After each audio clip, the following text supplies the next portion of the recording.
Welcome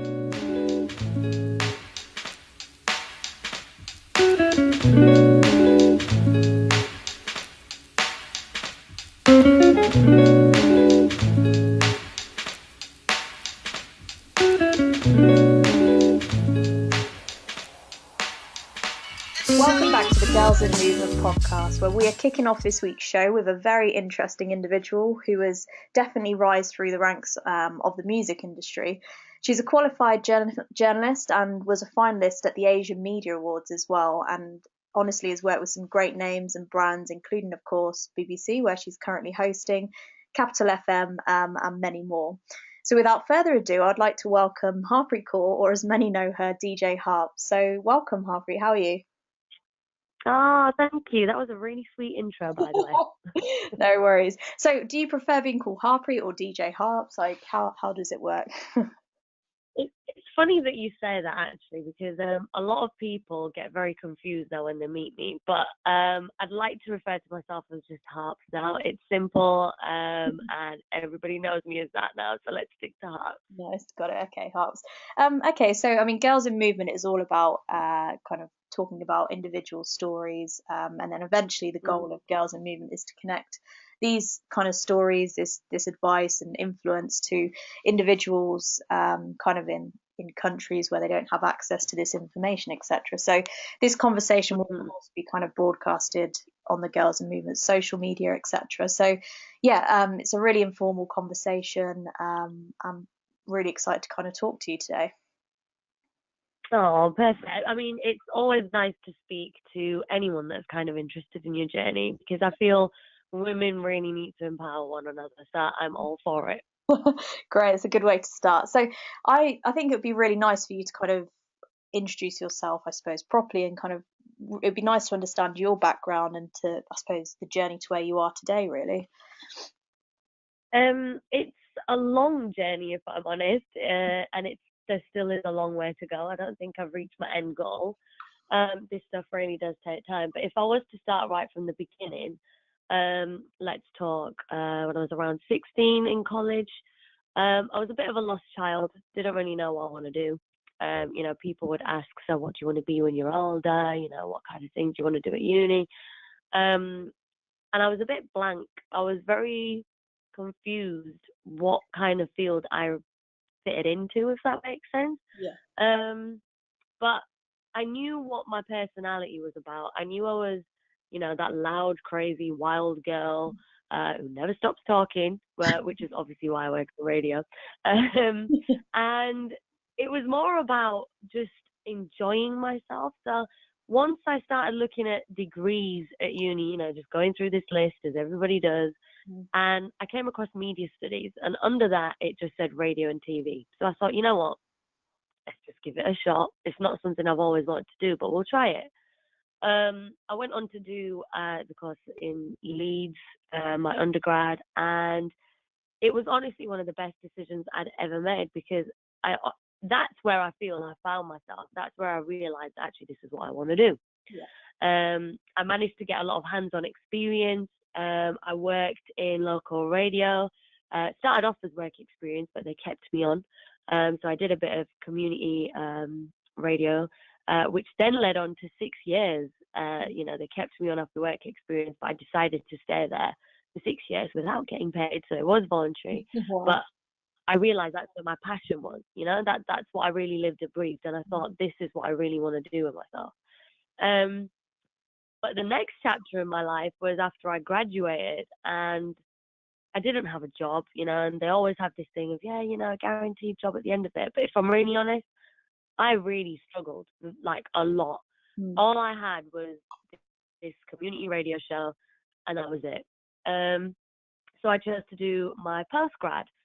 So I went on to do broadcast journalism. I think the course was for about 8-9 months off the top of my head. I can't remember, just under a year. And gained a lot more experience. It was a lot more hands-on. Finished the course, still no job. It was a very, very, very difficult part of my life. I remember dipping in and out of horrible emotions, thinking, should I just give up now? What was the point of me going to uni? Why did I do my postgrad? I'm not going to get anywhere. You know, maybe my dream's just a dream. Yeah. And that's when I picked myself up and thought, actually, I need to do something about this now. I can't just spend every day feeling sorry for myself, because that's what I was doing initially, just sympathizing with myself, Yeah. and that doesn't get you anywhere, you know. So I turned to things like DJing. I live and breathe music. Those that know me know I don't go anywhere without it. And DJing was just a hobby. So, you know, I had a lot of mutual friends around me during uni time that were DJs. So I was fortunate enough to learn from them. You know, picked it up and didn't realize how much of a demand there was for female DJs, because there's not many. So I started getting a lot of gigs, you know, got booked for a lot of ladies' events, a lot of weddings, parties, birthdays, and it was great. Enjoyed it while it lasted. And I started doing things to really build up my own portfolio, just using tools that I knew I could use, like social media. Yeah. And, you know, started up my own YouTube channel, tried to have interviews with my network that I'd built over the years, with my community radio show. And, you know, so started putting out videos like that. I tried to do basically everything I could just for people to kind of know who I was. Yeah. And fortunately, I think it is a little bit of luck, to be fair.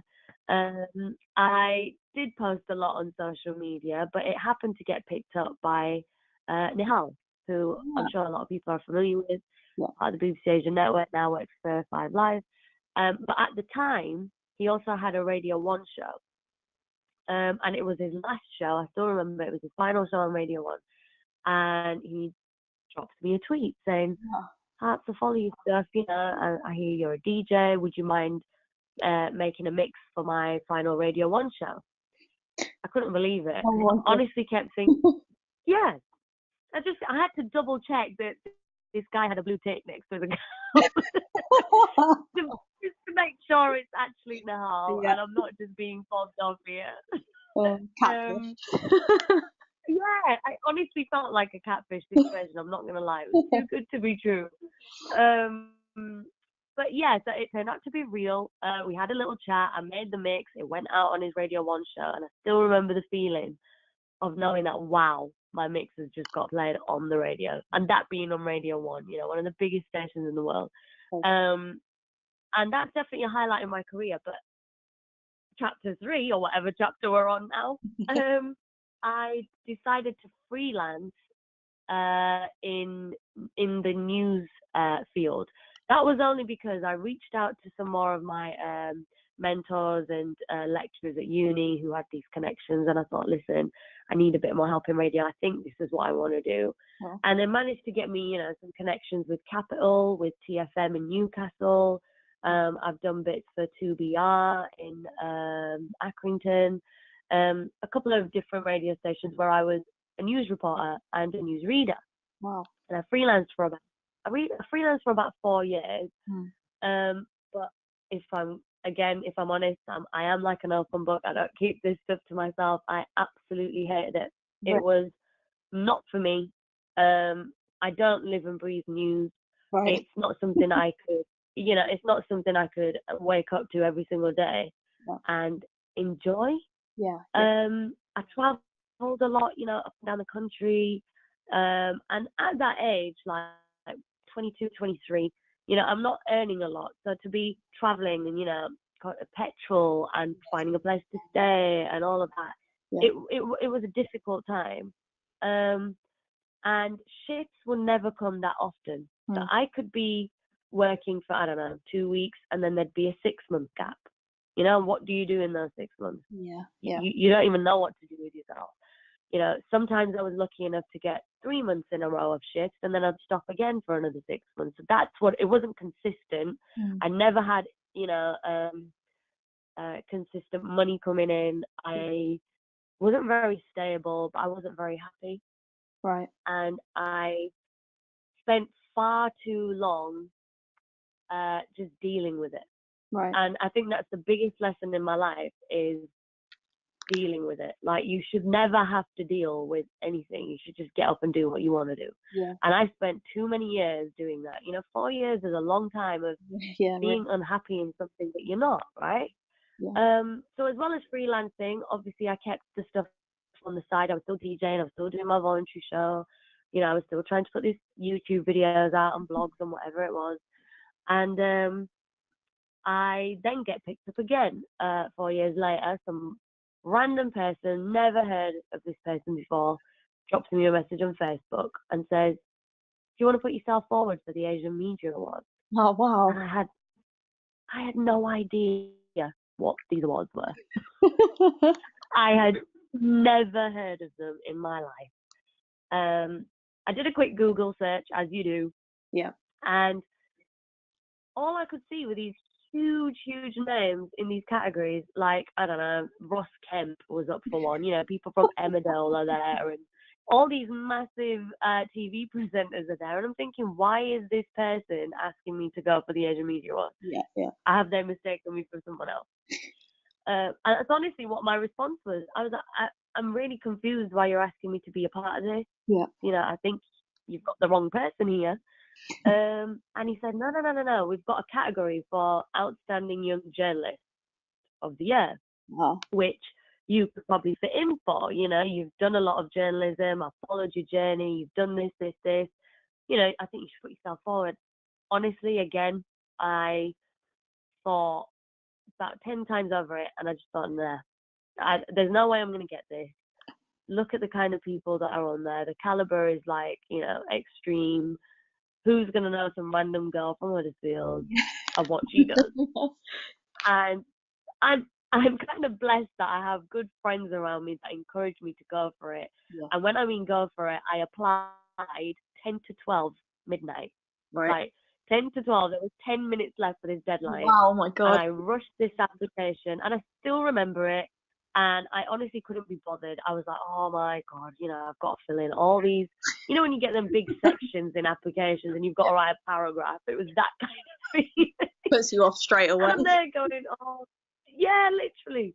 So I'm filling it out. Okay, I've gone for it. I did happen to get shortlisted. I got down to the final 4. Again, shocked. No idea this was going to happen to me.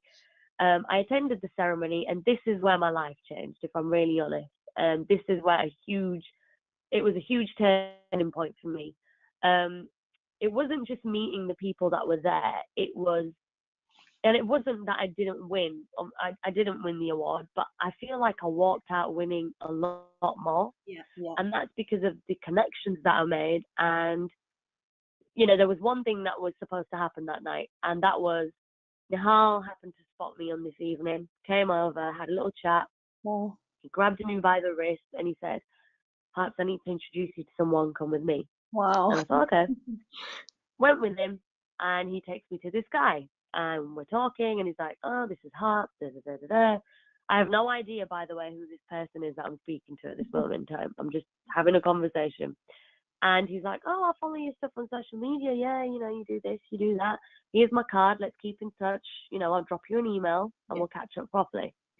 And as soon as he handed me the card, I thought he must be a serious person if he's saying I'll get in touch. Yeah. I walked off. You'll never believe.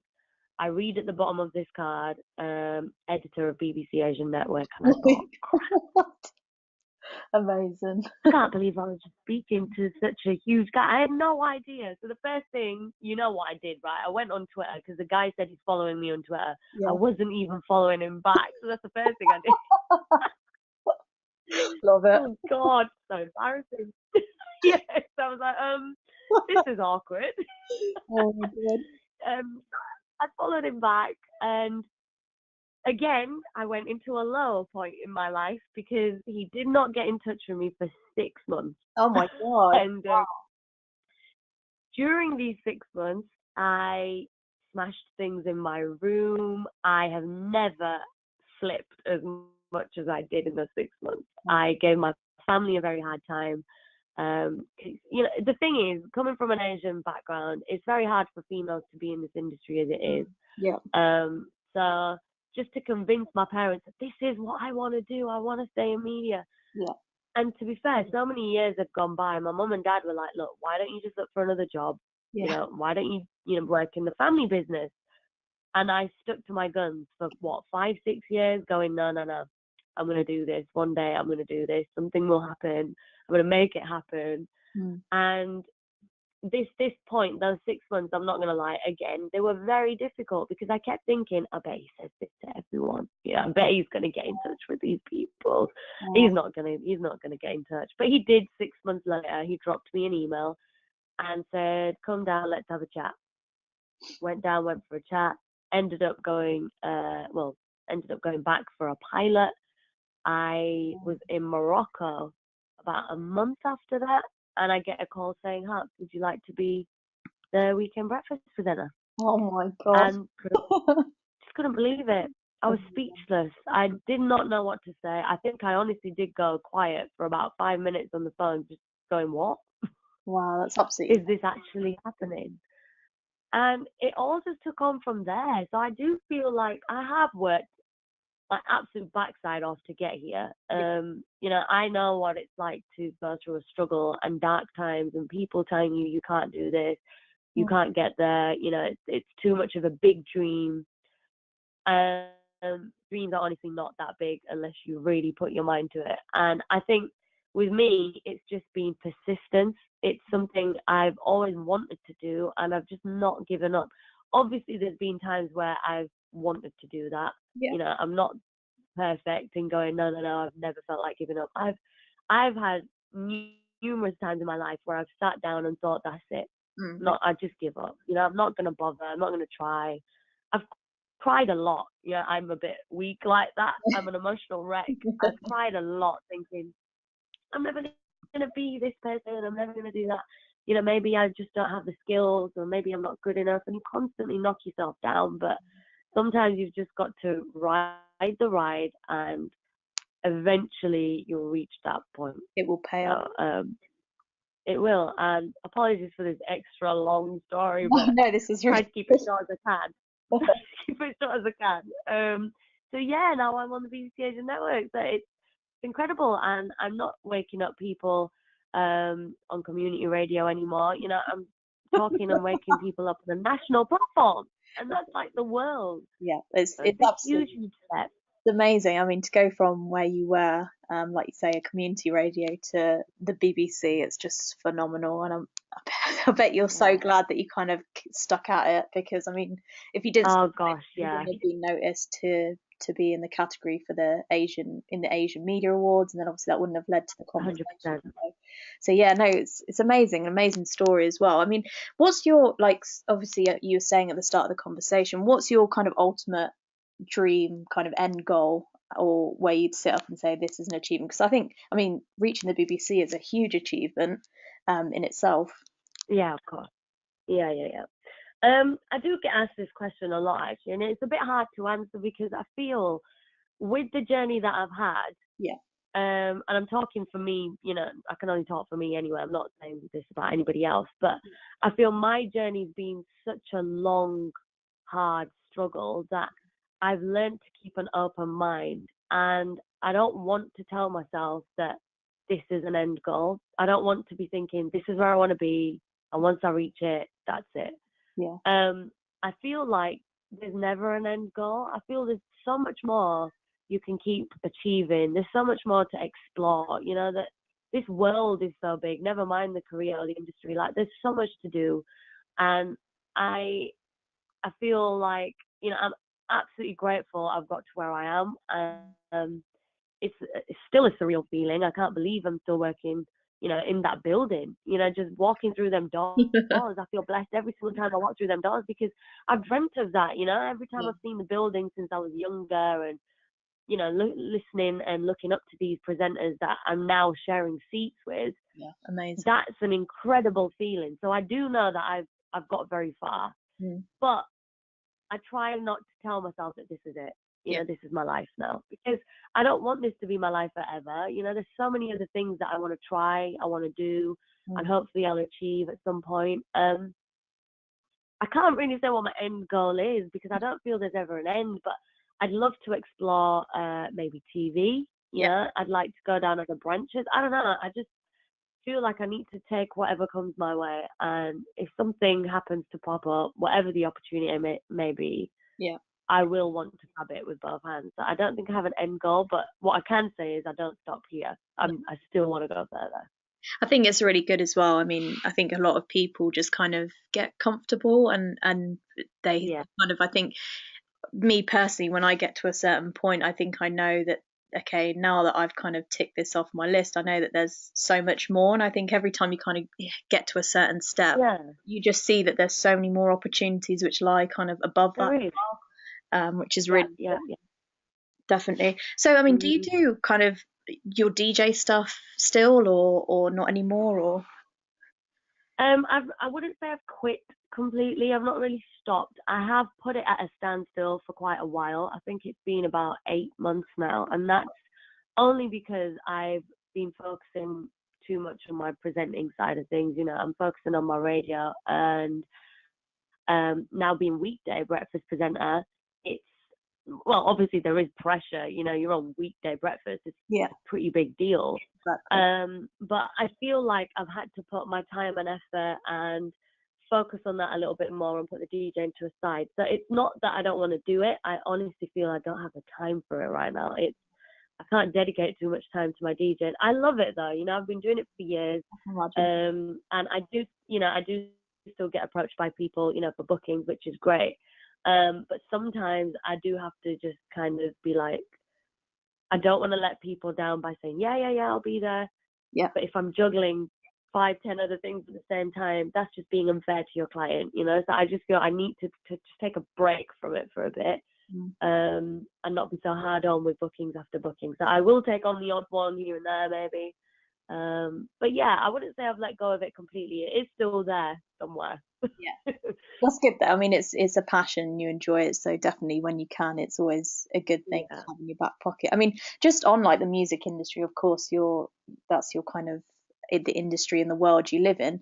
Do you think there's enough diversity in the music industry at the moment? Um, it's a tough one. I think we are getting better at that. I think diversity is improving because when I first started out, I don't think there was much diversity in the music industry, to be honest. But I do think as time goes on, there will be more. The thing is, it's very hard to break barriers in this industry. Yeah. It's not an easy thing to do. I think, you know, people really need to push themselves in order to get out there, or it's not gonna happen. You won't get diversity if people don't really want it, you know. And I think stuff like that really just does come down to yourself. If you really want something, you've got to push the barriers. So I do think it's improving. I think there's definitely more diversity now than there was before. Yeah. And I just hope it continues, really, because we Yeah. need that. We need more of it. Yeah, 100%. And I think kind of what you say as well, I think it is really down to the individual. It's funny because It even is, yeah. when you look at sports and stuff, my dad always says, "Oh, there's not enough Asian individuals who play football, for example." And then I always say to him, Yeah. "You loved football, but your dad told you that you can't play it, but you didn't turn around and say, 'No, I will.' You just kind of took There you it." go. Yeah. I feel like it's all well and good. You can kind of say there's not enough diversity, but I completely think that there needs to be. I think the older we get and the more kind of I think we've left a couple of generations behind, and I think we're now in a place where we've got access to so many like different resources. So people like yourself can influence a younger generation and sort of say, look, Mhm. being in the media industry is going to be tough, and I guarantee there's not a lot of people in your family who can give you advice around it, but if you keep pushing, you can Yeah. do well, Yeah. sort of thing, which I think is really important. Yeah. It's exactly that. Yeah, exactly that. I definitely believe it comes down to an individual, because it's all right, like you said, it's all right for anyone to say these things, but doing it is completely different. You know, if you really want that, you just got to push for it, and it can happen. So yeah. Good. Okay, so what's been the sort of highlights for this year then, Harps, and what's exciting that's coming up in 2018? So I think the biggest highlight for me this year is becoming a weekday breakfast presenter, and I feel like I'm reliving my life in the fast lane now because I've been on the BBC for almost 2 years doing weekend breakfast presenting, and now shifting to weekday is a massive change. It's a huge change.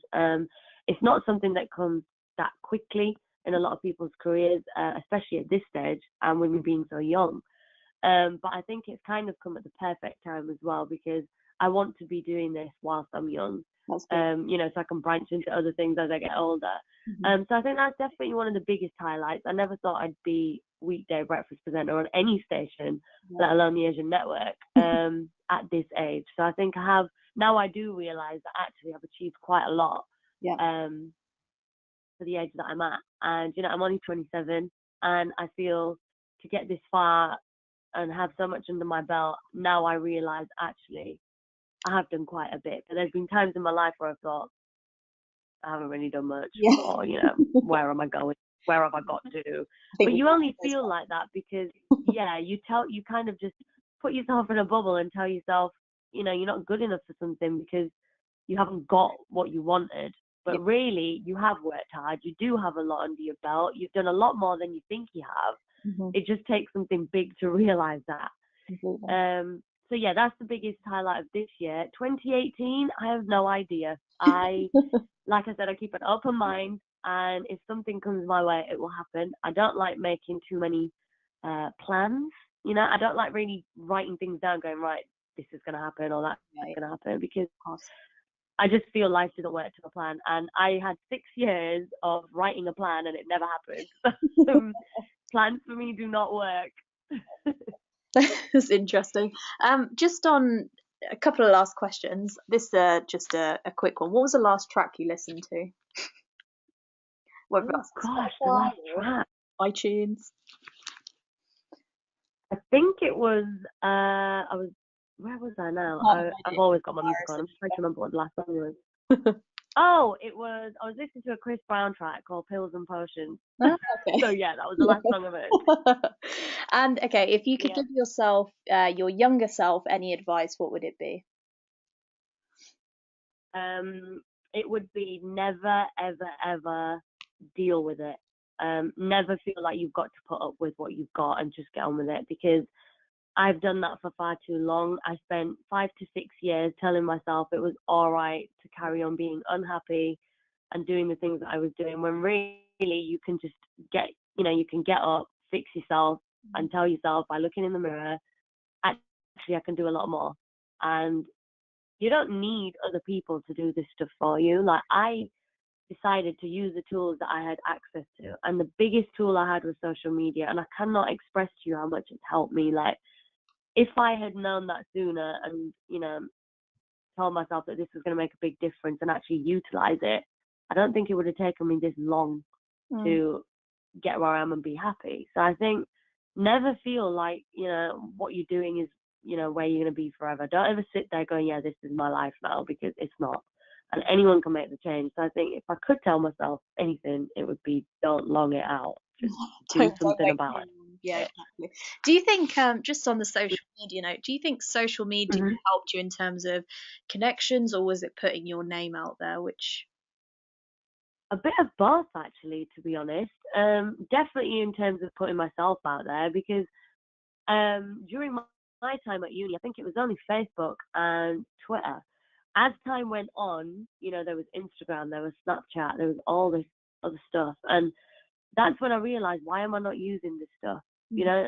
Try it. There's so many people on it. I don't think I can think of anyone that's not on any sort of social media. So everyone's using it in some sort of a way. So if that's the way for people to get to know who you are, that's what you've got to do. And obviously it takes a bit of time. You can't just put one post up on Facebook and think you're, a star tomorrow. It doesn't work like that.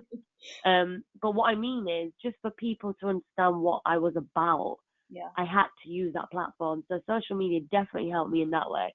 In terms of network, 100%. Again, when I was in community radio, which I did for 6 years, they never helped you get guests or things like that. You had to do it yourself, And I used to do a Bhangra show on that. So I used to tweet, all the songs I was playing, and, eventually all these artists would click on that their music's getting played on this station because I was tweeting about it. Yeah. And just little things like that, Then I'd message them and be like, hey, would you like to come on for an interview? And it worked. For me, it worked. I can't say it's going to work for everyone, but you've got to try. And I built up a huge network before I joined the BBC, So I'm fortunate that I have very good relationships and bonds with many people in the industry now because I'd already worked on it before I got here.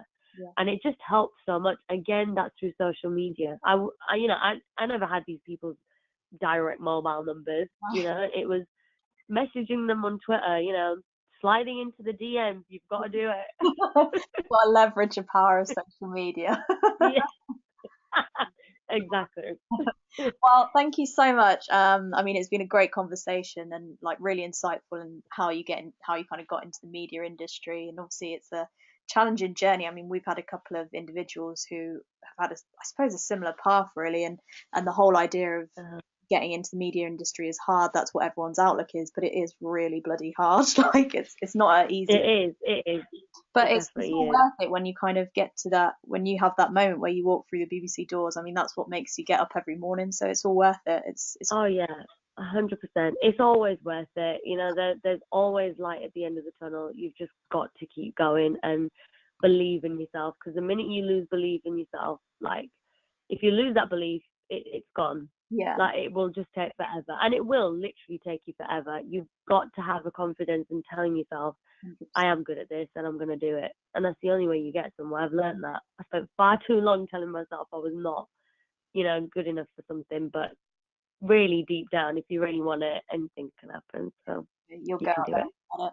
Love it. Well, thank you so much. I mean, everyone who's listening, thank you for tuning in. And of course, this will be live on iTunes. It will be on you can download as a podcast. And of course, you can listen on YouTube. It will be over our social media. I'll also put Harpz's details of Twitter, Instagram, and every other bit of social media that she has. And of course, connect with her. Oh, thank you. Thank you, Harpz. You've been amazing. And thanks everyone who's listened.